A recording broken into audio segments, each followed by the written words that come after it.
savez, la philosophie de la pépinière, dans les prédications, c'est de vous permettre de réfléchir autrement.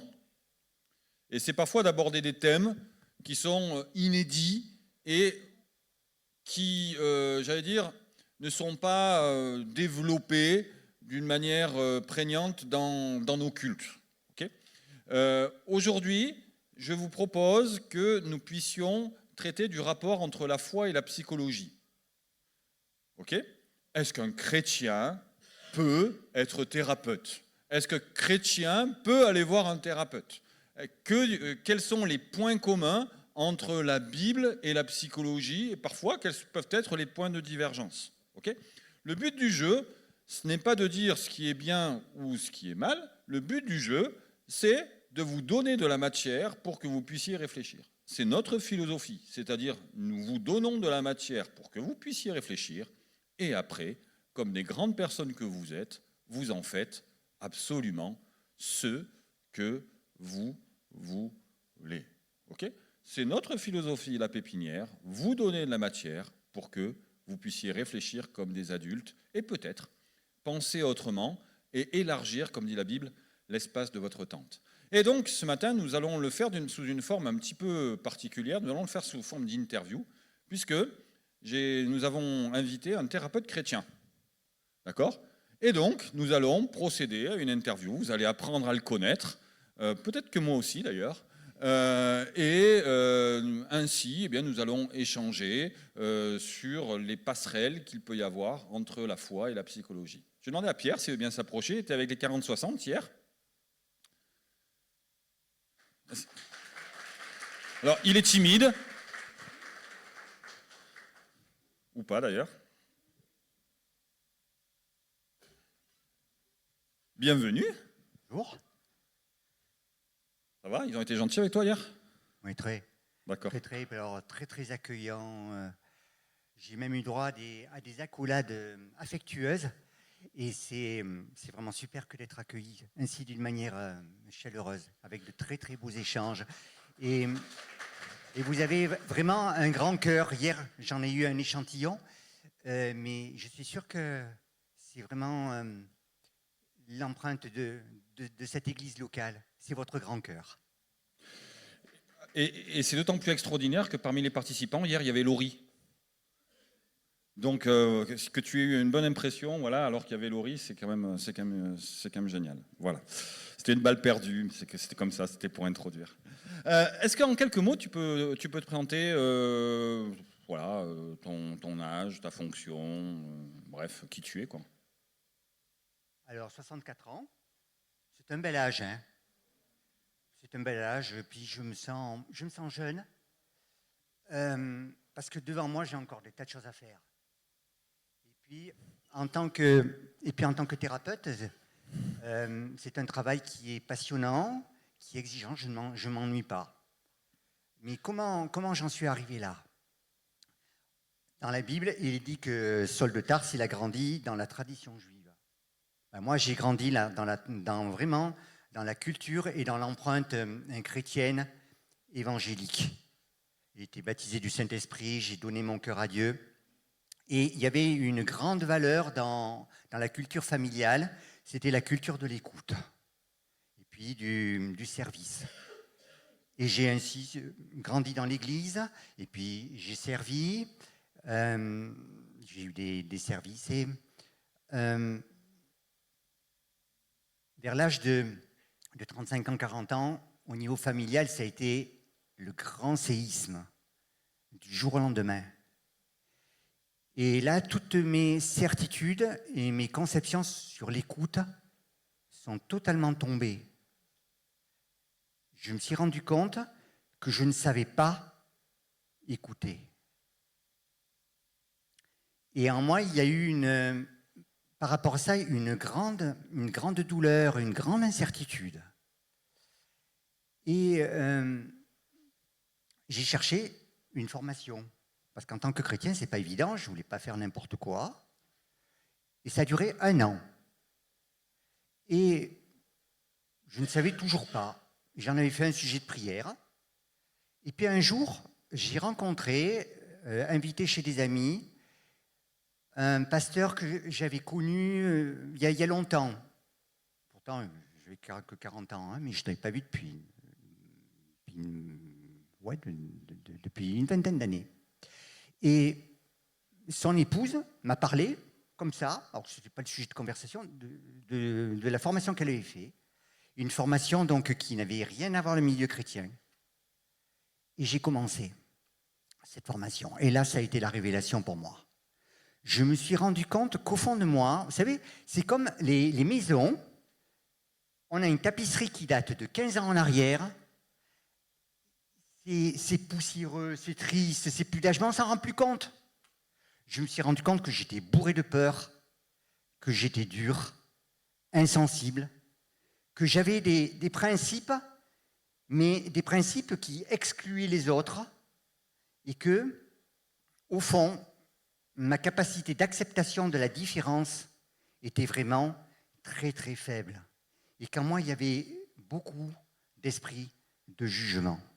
Et ça, eh bien, c'est pas le Saint-Esprit qui me l'a réveillé. Pourtant, je priais, il y avait des cultes, mais Dieu, il dit dans Job que Dieu, il parle tantôt d'une manière et tantôt d'une autre. Et Dieu avait décidé de me montrer ça, eh bien, avec le milieu non chrétien. Et je me suis formé. Et il y a eu vraiment en moi un gros travail là-dessus. Et c'est ce qui m'a appris, avec les entretiens, avec la formation, eh bien, à marcher sur mes deux jambes. J'ai dû vraiment apprendre et me remettre en question. Marcher sur la jambe de la foi et marcher sur la jambe donc, de la psychologie. Tu es en train de nous expliquer que écouter, ça s'apprend. Ça s'apprend.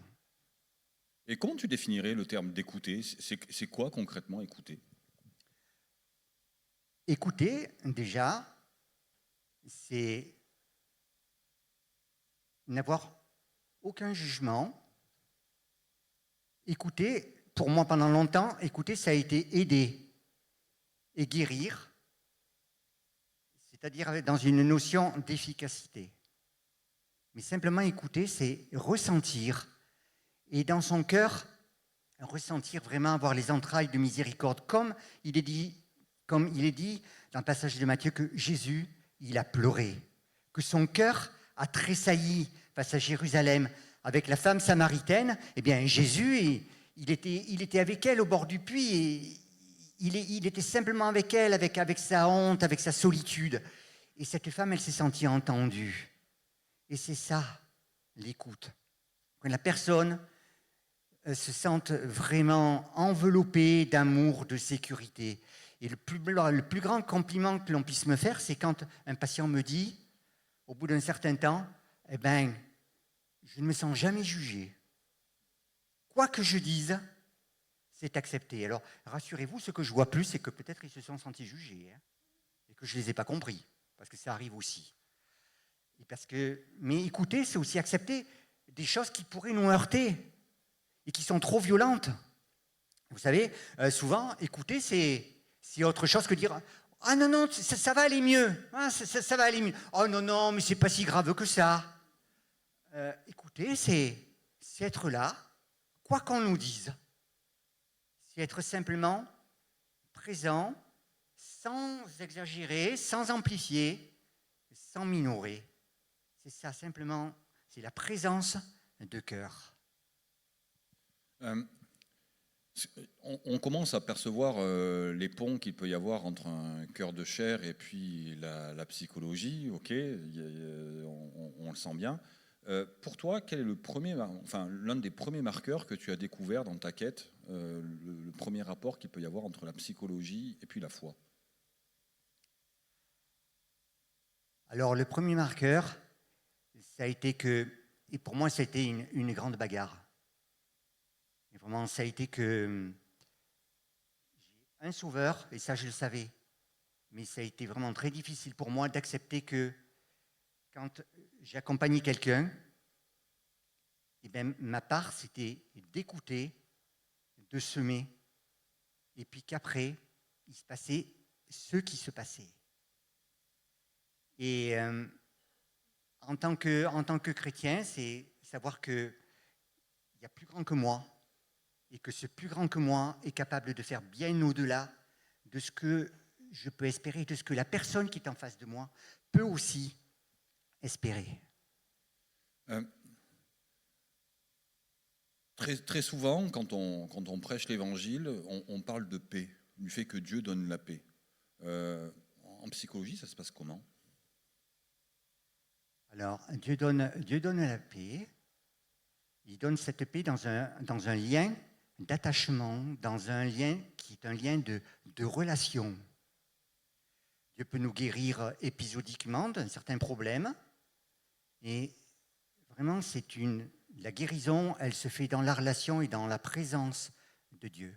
Et la psychologie parle de cela.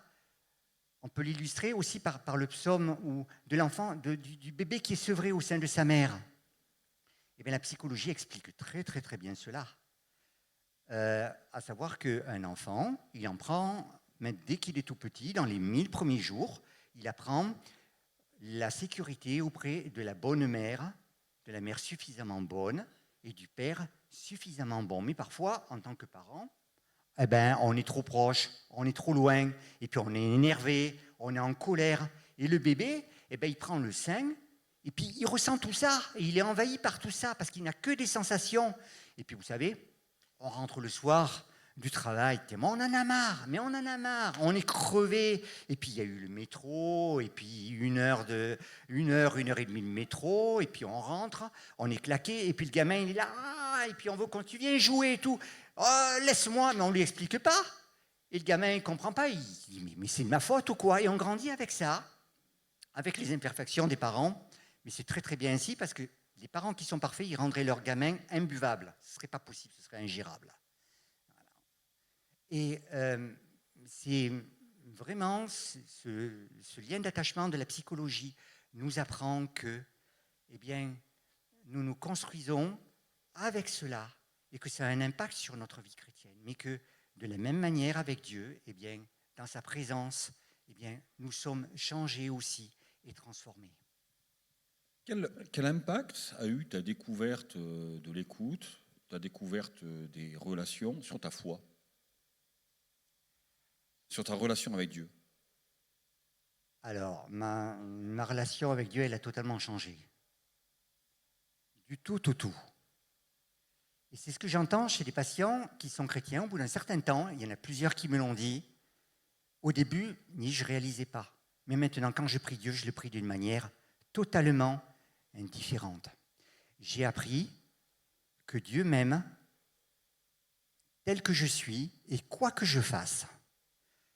Pendant des années et des années, même en ayant compris ce qu'était la grâce et que Dieu me pardonne et m'aime comme il m'aime, eh bien, je cherchais à m'améliorer par moi-même. La Bible dit ça, donc j'obéis et je le fais.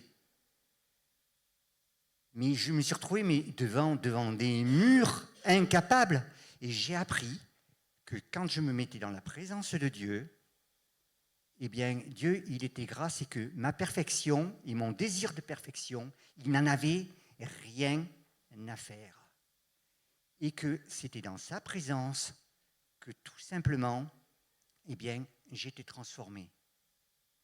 Et c'est dans la présence de l'amour qu'un cœur se transforme quand on l'écoute. Si vous avez autour de vous des personnes qui sont en difficulté, qui sont blessées par la vie, bien, comme le bon Samaritain, vous prenez-les, entourez-les, apportez-leur cette enveloppe d'amour et la présence de Dieu, quel qu'il soit bouddhiste, animiste, musulman, qu'il soit blanc, qu'il soit black, de la même culture que vous ou pas.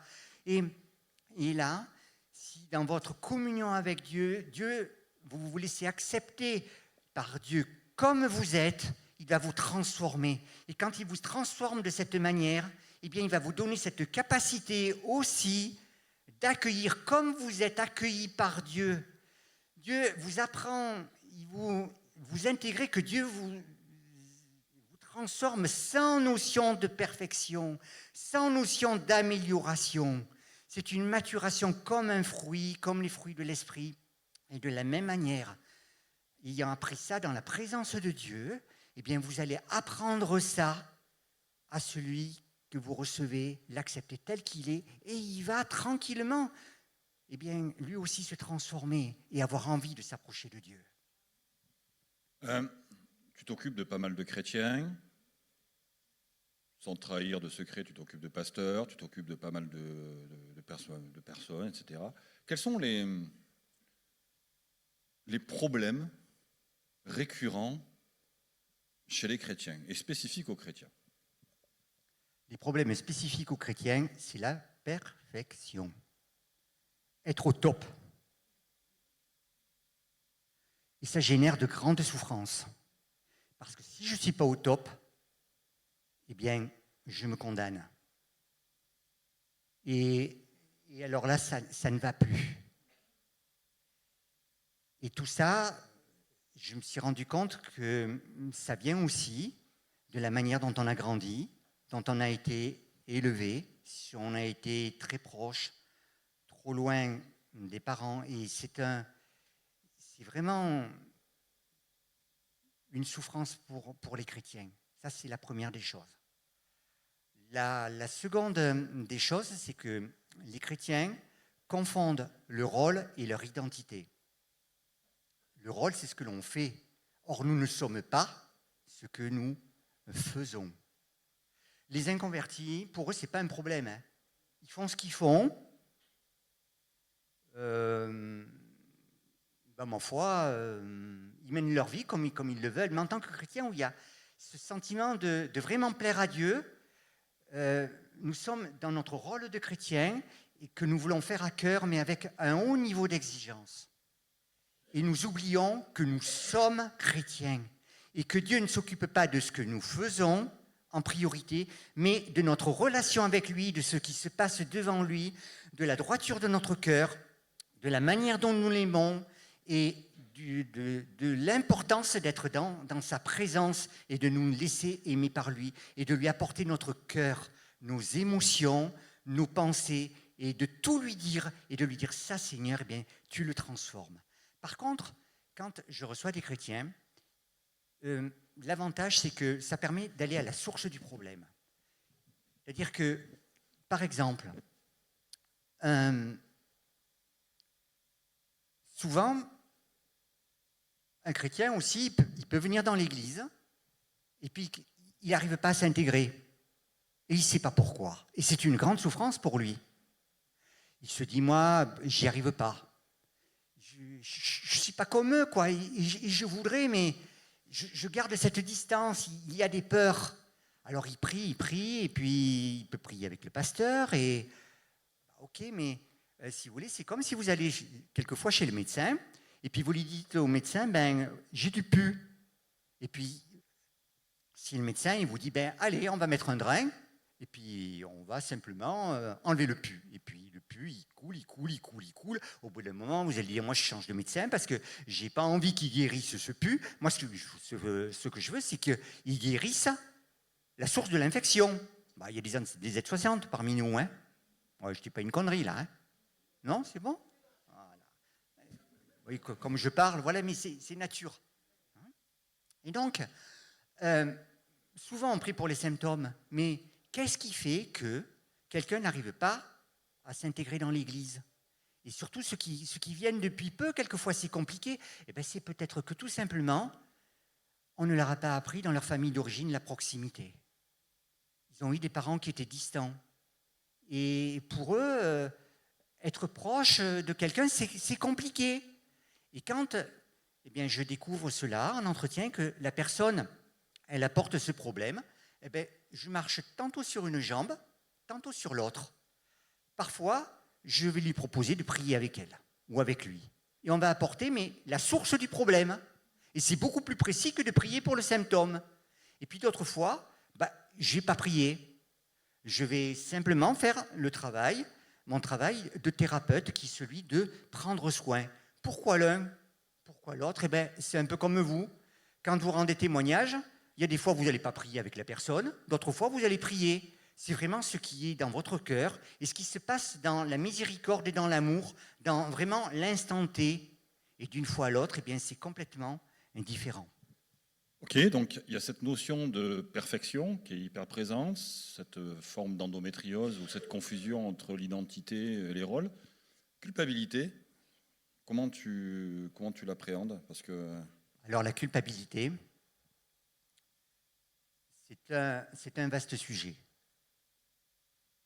La culpabilité, c'est arrivé avec Adam et Ève quand ils se sont retrouvés nus. Être coupable, vous prenez l'image d'un ciseau et vous coupez la feuille. La feuille, elle est coupable. Vous voyez la douleur de la culpabilité? C'est ça. On se sent coupable. Et quand on se sent coupable, on va se punir soi-même. Et on ne comprend pas pourquoi. Eh ben, on passe le permis de conduire et on le rate systématiquement. On est super intelligent, le jour d'examen, on se plante. Eh bien, ça peut être parfois le résultat d'auto-punition. C'est-à-dire qu'il y a tellement de culpabilité qu'au final, on ne peut pas s'autoriser à réussir. Parce que il faut que je me prouve vraiment que je suis un raté, que je ne suis rien. Et puis l'autre fois, eh bien, la culpabilité, ça va se manifester par vraiment punir les autres, faire du mal aux autres. Parce qu'à l'intérieur de soi, il y a une telle douleur. Alors il y en a un, ils se scarifient, et puis il y en a d'autres, eh bien, ils vont faire du mal à ceux qui les entourent pour faire sortir leur souffrance. je pense que la culpabilité est souvent liée à ce phénomène de perfection absolue, cette nécessité d'être perfectible. Il y a d'autres causes? Oui, la culpabilité, parfois et très souvent, c'est un résultat de l'impuissance. On se sent impuissant, mais c'est trop douloureux, donc on va se sentir coupable. Et ça vient aussi de l'enfance, de la manière dont on s'est construit. Il y a des fois, papa il rentre à la maison, maman rentre à la maison, on ne nous explique pas où ils se disputent. Ça arrive à tous les parents de se disputer. Et puis le gamin, il explique, il regarde ça, ping-pong, ping-pong, ping-pong, il est au milieu, mais personne ne lui dit, tu y es pour rien mon petit, hein. Tu sais, c'est des affaires de grands, va dans ta chambre, là, papa et maman, ils règlent leur compte, c'est des histoires d'adultes, mais on t'aime quand même. Et puis le petit, comme il ne le sait pas, il se dit, c'est de ma faute. Et il intègre qu'il est coupable, il se coupe à l'intérieur de lui-même.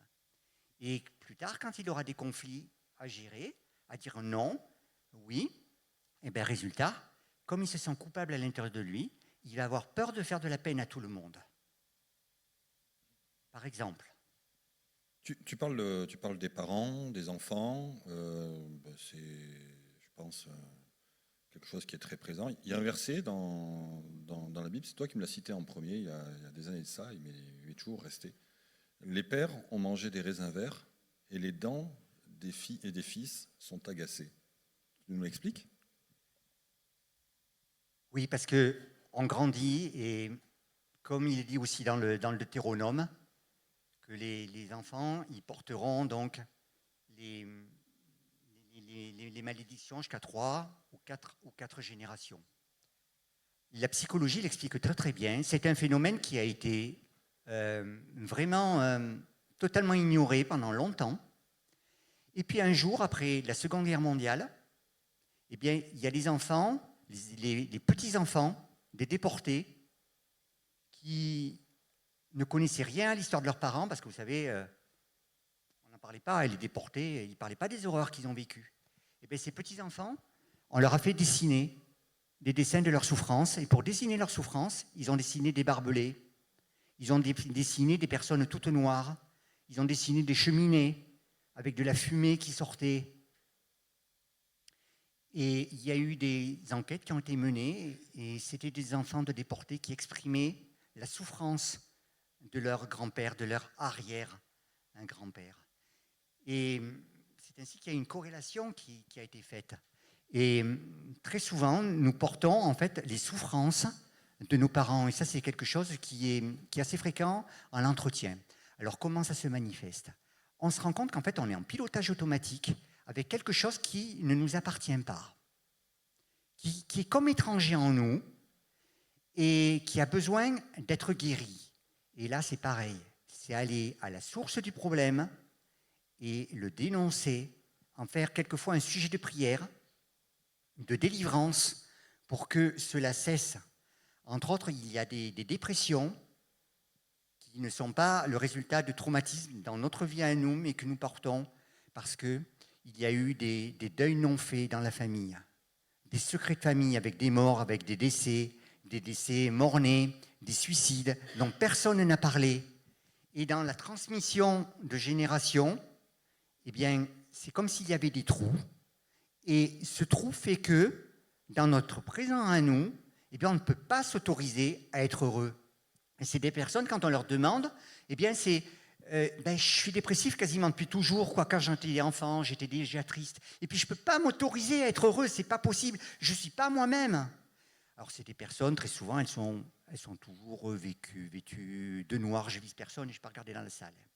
Vêtues de noir, et puis toujours tristes. Elles ne savent pas, elles n'ont pas l'autorisation. Il y a une loyauté familiale qui doit être brisée par soit un travail, soit par une action du Saint-Esprit.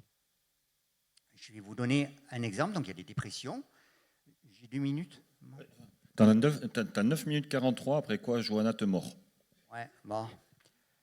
J'ai accompagné récemment un couple. Ils s'aiment,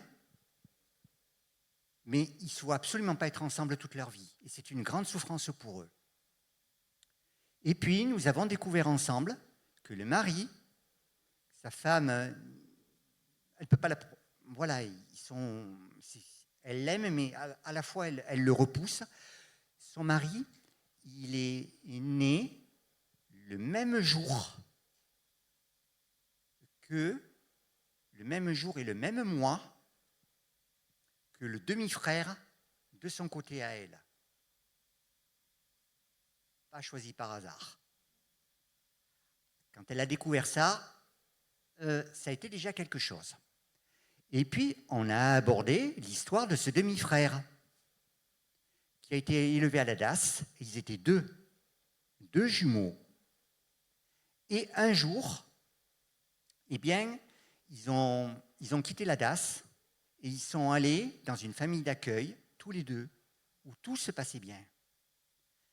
Et puis, à un moment donné, il y en a un des deux qui a été considéré comme étant débile. Et il a été arraché devant son frère et il a été renvoyé à la DAS. Et pour ce demi-frère qui s'est retrouvé tout seul, il en a porté une culpabilité énorme. Énorme. C'était de sa faute si son jumeau était parti à la DAS. Il a grandi avec ça. Première tentative de suicide. Il s'en est remis et sa fille a vu son père grandir avec cette tristesse et avec ce regret. Il y a eu des recherches, mais il a retrouvé l'adresse, mais il n'a même pas eu la force de franchir le palier. Et suite à cela, sa fille l'a retrouvé pendu. Il n'était plus à la hauteur. Et là, elle éclate en sanglots, et puis elle me dit, si mon père s'est suicidé, c'est de ma faute. Elle portait la faute du demi-frère. Et elle a fait le lien entre le suicide de son père, le drame, c'est de ce demi-frère. Et tout le drame, toute la culpabilité, c'était « je n'ai pas pu aller jusqu'au bout à cause de moi, parce que j'étais plus intelligent que mon frère qui était débile. Ils ne m'ont pas laissé ensemble. Et je n'ai pas pu aller jusqu'au bout de l'adoption avec lui. Je n'ai pas pu aller jusqu'au bout. Et le fait de ne pas pouvoir aller jusqu'au bout, ça s'est transmis à cette jeune fille qui a rencontré son mari le jour et le mois de naissance de son demi-frère. Et là, il était impossible pour elle d'aller jusqu'au bout du mariage, malgré l'amour. Et tout ça, du coup, ça a pu se transformer. Et puis, nous avons prié ensemble aussi. Alors ses émotions ont été vidées, on a fait un travail sur ses croyances, sur la vie, sur sa culpabilité, et nous avons prié ensemble pour ce couple, afin que Dieu le bénisse. Elle n'allait plus à l'église, elle n'y allait plus, parce qu'elle se sentait coupable. L'église, c'était, ben non, comment croire en un Dieu? Eh bien, elle y retourne à l'église, et maintenant, ils sont là tous les deux. Et combien de couples comme ça? J'en ai reçu au moins une dizaine de couples qui avaient connu Dieu, et puis, mais au travers des accompagnements, eh bien, ils ont découvert à nouveau qu'au-dessus d'eux, il y avait quelqu'un de beaucoup plus grand et qu'ils l'avaient oublié et délaissé. Mais tout ça, c'est passé par... Vous savez, c'est comme les enfants. Les enfants, pour rentrer en relation, ils ont besoin d'un doudou. Vous leur enlevez le doudou, et là, quelquefois, eh bien, la psychologie, ces entretiens, eh bien, ça sert de doudou pour retrouver Dieu. C'est un passage transitoire. Au début, on ne vient pas pour ça. Et puis, on n'en parle pas. Et puis, petit à petit, eh bien, ça se réveille. Et il y a à nouveau une rencontre avec Dieu et un changement qui passe de la psychologie vers le renouvellement de la foi. Jésus est mort pour porter nos fardeaux. Encore faut-il qu'on soit conscient des fardeaux qu'on a à lui déposer. C'est un petit peu ça. Voilà, c'est tout à fait. Ton job, c'est quelque part, c'est de faire en sorte que les gens soient conscients des fardeaux qu'ils ont besoin de déposer à Jésus. Exactement. Ça va? Pas dit bêtises? Cool, ça marche. On est d'accord, c'est génial. On est raccord pour une fois. C'est vraiment très très bien. Génial. Autre question, enfin moi qui m'intéresse énormément, comment t'es baptisé dans le Saint-Esprit, t'es charismatique, enfin c'est un gros mot mais presque. Comment tu exerces ces dons spirituels dans ton ministère de thérapeute? D'abord, c'est les fruits de l'esprit. Dans la présence de Dieu. J'essaye, je fais comme vous, hein, on fait ce qu'on peut. Hein. Ouais. Parfois ça marche pas. Mais la patience, l'amour, la miséricorde, ressentir. Et puis après, c'est aussi la foi. Vraiment la foi qui guérit. Et si je le crois, je communique cette foi à celui qui est en face. Même s'il ne croit pas en Dieu, du coup, il ressent cette espérance-là et cette certitude. Et il s'y accroche. Parce que quand il y a un grand désespoir dans l'accompagnement, c'est costaud parfois. Hein, quand il faut aller traverser ses souffrances, eh bien, quand en face de soi, on a quelqu'un qui croit que c'est possible, eh bien, ça bouge. Ça bouge. Et puis parfois, il y a surtout le discernement des esprits. On sent qu'il y a quelque chose d'autre. Et alors là, eh bien, c'est un combat dans la prière. C'est un combat dans la prière et là, l'accompagnement, parfois, il réveille la nuit. Hein. Il réveille la nuit. Et il y a vraiment des délivrances pour qu'à un moment donné, ça lâche. Et c'est le plus du côté spirituel qui complète donc tout le travail d'accompagnement psychologique dans les émotions et dans les croyances. Et c'est vraiment de la dynamite. Il y a autre chose qui est très important aussi, c'est la parole de sagesse et de connaissance. Il y a tous les thérapeutes, chrétiens ou non chrétiens, quand ils sont dans une relation de miséricorde, et j'ai des collègues qui font un travail et qui ont une sensibilité dans la miséricorde qui est beaucoup plus intense et de qualité que la mienne. Et qui sont pour moi des exemples. C'est-à-dire que quand on est dans la miséricorde et que l'on accompagne quelqu'un, vous avez dû le ressentir ça parfois. Et c'est vraiment à développer. Vous ressentez la souffrance de celui qui est en face. Vous savez ce qu'il vit. Et vous êtes capable, vous avez des images, vous avez des idées qui vous viennent. Vous ressentez et puis vous dites, mais tu ressens ça là? Et puis la personne elle dit, oui, c'est tout à fait ça. Eh bien, dans cette relation, ça guérit. Mais quand il y a une parole de sagesse, une parole de connaissance qui arrive et puis que vous posez la question qui est en face à la personne, une question qui presque sort de nulle part, qui est la personne, elle s'effondre en larmes, elle est touchée, elle dit mais c'est ça, c'est là qui est le problème. Et c'est vraiment ça aussi un plus de la spiritualité dans la psychologie. Et la psychologie nous apprend aussi que la miséricorde, l'absence de jugement, de baisser les yeux devant la honte, d'avoir un silence qui accueille. Vous voyez, quelqu'un qui a honte en face, on ne se rend pas compte, mais la femme samaritaine, quand elle est allée au puits, elle était seule, elle y allait en plein cagnard parce qu'elle avait une honte par rapport à son parcours, par rapport aux hommes. Elle se sentait jugée par tout le village. C'était une femme, et puis elle n'était pas comme les autres au niveau racial. C'est dur que le racisme. C'est difficile. Elle avait été victime très probablement du harcèlement dans le village. Et puis Jésus est là, et elle se sent bien, et elle commence à parler. Et là, qu'est-ce qu'il va faire dans la miséricorde? Il dit, mais c'est pas ton premier mari, t'en as eu plein. La parole qui touche. Et tout d'un coup, elle comprend que derrière cet homme, eh bien, il y a la valeur ajoutée de la spiritualité, que ça va au-delà d'une simple miséricorde et d'un amour, c'est que derrière, il y a la puissance de l'esprit qui agit. Et ça, c'est vraiment mettre de la dynamite en plus de la miséricorde. Attends, tu es en train de m'expliquer que les dons spirituels peuvent se vivre en dehors de l'Église et en dehors du culte? C'est une découverte. C'est une découverte pour moi, ça. Je ne savais pas que ça pouvait exister. Merci Pierre. Franchement, c'est génial. Trêve de plaisanterie, c'est ce que... Ouais, pour moi, c'est un truc qui est vachement important, ça, mais ça, c'est autre chose. Comment...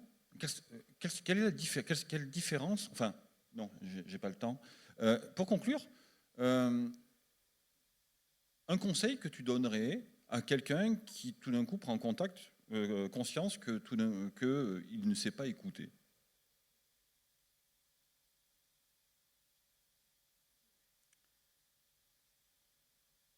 Quelqu'un qui ne sait pas écouter.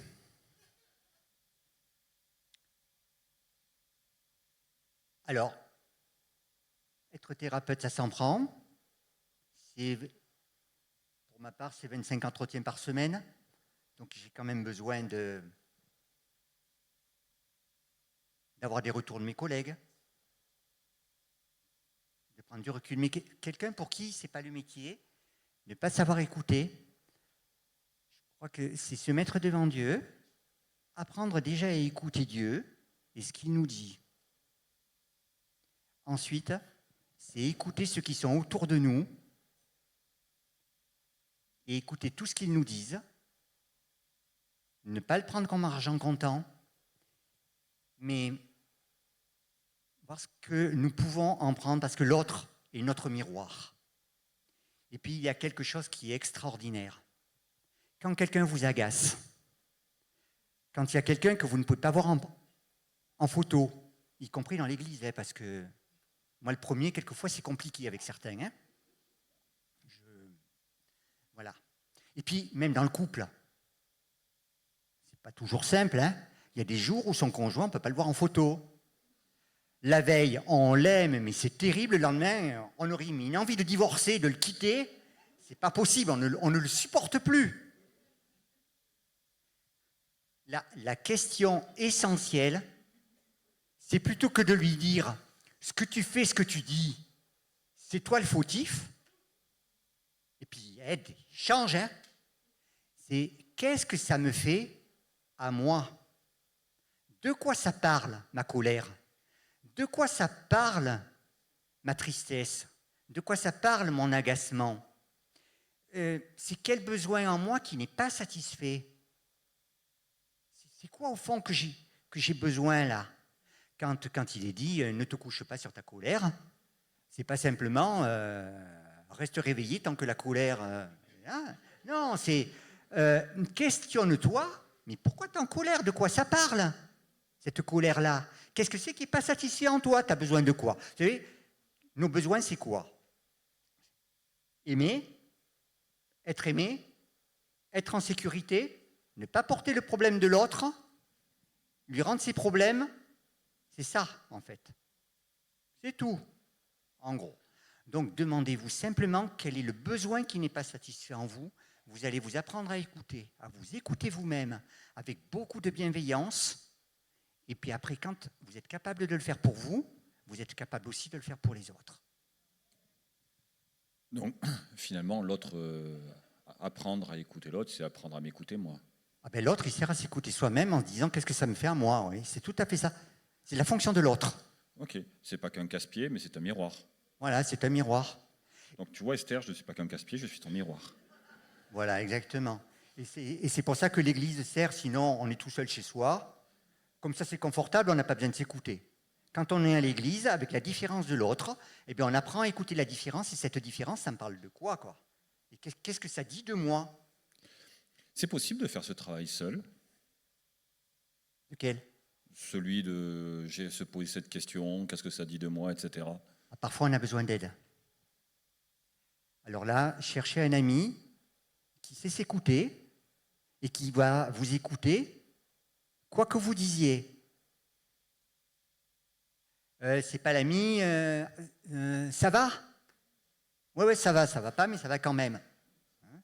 Non, c'est l'ami qui simplement va vous écouter, et le fait d'être écouté, vous allez ressentir ce qui se passe en vous. Mais cherchez quelqu'un qui est bienveillant et qui vous amène à ça, à vous écouter, qui ne va pas dire mais non, c'est toujours de la faute de l'autre, mais non, t'es bien, t'es gentil, tu sais, t'es un gars super. Laisse tomber. Non, c'est quelqu'un qui va vous amener à cette analyse, à cette écoute de vous-même, parce qu'il sait aussi s'écouter. Et vous en avez autour de vous. Très souvent, c'est des gens discrets, c'est des chrétiens discrets, des amis discrets, mais qui sont capables de faire ça. Ça ressemble terriblement à la repentance quand même. Hein. Ce mécanisme, à un moment donné, on se retrouve face à une réalité que Dieu éclaire et on a le choix, soit à basculer en disant c'est la faute de l'autre, soit à se challenger en disant il faut que je change, il faut que Dieu me change, il faut que je fasse un pas. Quoi. Oui. C'est accepter de se remettre en question. Donc, si jamais je devais synthétiser, puisque le titre c'est La psychologie et la foi de sœurs jumelles, il y a cette notion de relation, le thérapeute qui rentre en relation avec le client et qui rentre en relation avec lui-même comme le chrétien rentre en relation avec Dieu, et la qualité de la relation est ô combien importante. Il y a le caregiving dont on n'a pas parlé, mais qui aurait pu l'être. Deux, il y a le cœur. Dieu, la spiritualité qui imprègne notre cœur et qui fait de nous des meilleurs humains. 3, cette notion de fausse croyance qui est déblayée. 4, il y a les notions de dons spirituels. Il y a quand même pas mal de choses qui viennent se compléter entre ces deux notions qui, premier abord, pourraient être antagonistes. C'est tout à fait ça. Et quand j'ai commencé ce travail, pour moi, avant d'arriver à mélanger tous ces ingrédients et accepter de les mélanger, ça m'a demandé un certain temps de réflexion.